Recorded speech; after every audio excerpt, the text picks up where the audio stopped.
आज जिस तरह से भारत के बहुत सारे मुसलमान अपने देश का साथ देने की बजाय भारत का विरोध करने वाले मुस्लिम देशों का साथ दे रहे हैं, उसका आभास देश के संविधान निर्माता डॉक्टर भीमराव अंबेडकर को आज से 77 वर्ष पहले ही हो गया था। इसलिए आज आप हमारी ये बात जरूर ध्यान से सुनिएगा, क्योंकि जो आज आपके दिमाग में चल रहा है वो डॉक्टर भीमराव अंबेडकर के दिमाग में 77 साल पहले चल रहा था। वर्ष 1945 में, आजादी से 2 साल पहले, उन्होंने एक पुस्तक लिखी थी जिसका नाम था पाकिस्तान और भारत का विभाजन। पुस्तक आपकी स्क्रीन पर है। मैं भी उस पुस्तक के कुछ अंश लेकर आया हूं आज, और इसमें कई बहुत महत्वपूर्ण बातें लिखी थी उन्होंने जो आज पूरे देश को पता होना चाहिए।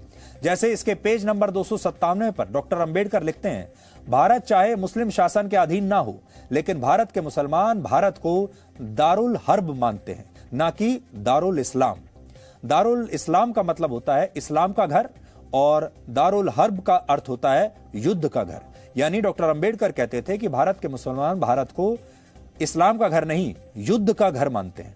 इस्लामिक सिद्धांतों के अनुसार उनके लिए जिहाद की घोषणा करना पूरी तरह न्याय संगत है। और इसी पुस्तक में अंबेडकर लिखते हैं कि भारत के मुसलमान सिर्फ जिहाद की घोषणा ही नहीं कर सकते, बल्कि उसकी सफलता के लिए विदेशी इस्लामिक ताकतों की मदद भी ले सकते हैं। और अगर विदेशी मुस्लिम ताकतें जिहाद की घोषणा करना चाहती हैं तो इसमें भारत के मुसलमान उनकी सहायता भी कर सकते हैं। भारत के मुसलमानों के लिए ये विचार डॉक्टर अंबेडकर के थे, हमारे नहीं है।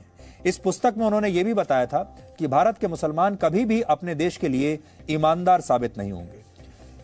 इस पुस्तक के पेज नंबर 337 पर वो लिखते हैं कि इस्लाम धर्म एक बंद खिड़की की तरह है जो मुसलमानों और गैर मुसलमानों के बीच भेद करता है। इस्लाम धर्म में जिस भाईचारे की बात कही जाती है वो भाईचारा मानवता का भाईचारा नहीं है, बल्कि उसका मतलब सिर्फ मुसलमानों का मुसलमानों से भाईचारा है। अंबेडकर ये भी लिखते हैं कि मुसलमानों के भाईचारे का फायदा सिर्फ उनके अपने लोगों को ही मिलता है, और जो गैर मुस्लिम हैं यानी हिंदू हैं उनके लिए इस्लाम में सिर्फ घृणा और शत्रुता ही बची है। इसके अलावा इसी पन्ने पर यह भी लिखा है कि मुसलमानों की वफादारी उस देश के लिए नहीं होती जहां वो रहते हैं, बल्कि उनकी वफादारी अपने धर्म के लिए होती है जिसका वो पालन करते हैं। और मौजूदा स्थिति में अंबेडकर की ये बातें बिल्कुल फिट बैठती हैं। मैं आपको पढ़कर भी सुना सकता हूं कि एग्जैक्टली उन्होंने ये क्या बातें लिखी हैं। 298 पेज नंबर मेरे पास है, इसमें वो लिख रहे हैं। और मैं आपको बता दूं, ये डॉक्टर अंबेडकर ने लिखा है, मैंने नहीं लिखा। वो लिख रहे हैं, एक तथ्य यह भी है कि भारत चाहे एकमात्र मुस्लिम शासन के अधीन ना हो, दारुल हर्ब है, और इस्लामी सिद्धांतों के अनुसार मुसलमान द्वारा जिहाद की घोषणा करना न्याय संगत है। वो जिहाद की घोषणा ही नहीं कर सकते, बल्कि उसकी सफलता के लिए विदेशी मुस्लिम शक्ति की मदद भी ले सकते हैं। और यदि विदेशी मुस्लिम शक्ति जिहाद की घोषणा करना चाहती है तो उसकी सफलता के लिए सहायता भी दे सकते हैं। 337 नंबर पेज पर वो लिखते हैं जो अभी मैंने आपको बताया, इस्लाम एक बंद निकाय की तरह है जो मुसलमानों और गैर मुसलमानों के बीच जो भेद ये करता है वो बिल्कुल मूर्त और स्पष्ट है।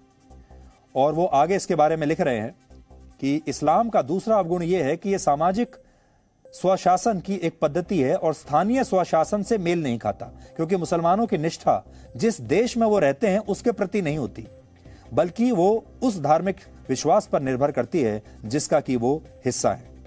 दूसरे शब्दों में वो आगे लिख रहे हैं, इस्लाम एक सच्चे मुसलमान को भारत को अपनी मातृभूमि और हिंदुओं को अपने निकट संबंधी मानने की इजाजत नहीं देता।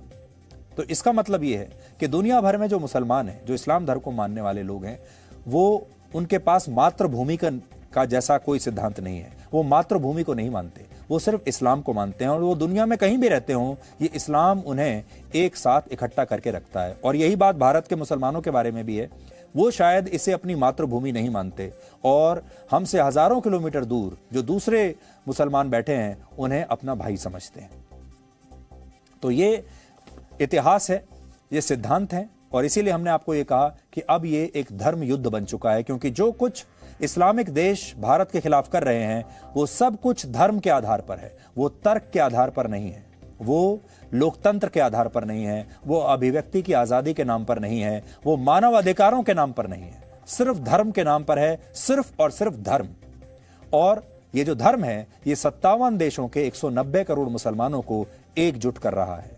लेकिन उसी धर्म के आधार पर अगर हम भारत के 100 करोड़ हिंदुओं की बात करें तो वो आज भी बटे हुए हैं, क्योंकि उनका धर्म उन्हें एक रहने पर मजबूर नहीं करता। Presenting B News app, available on Google Play and App Store. Download it now.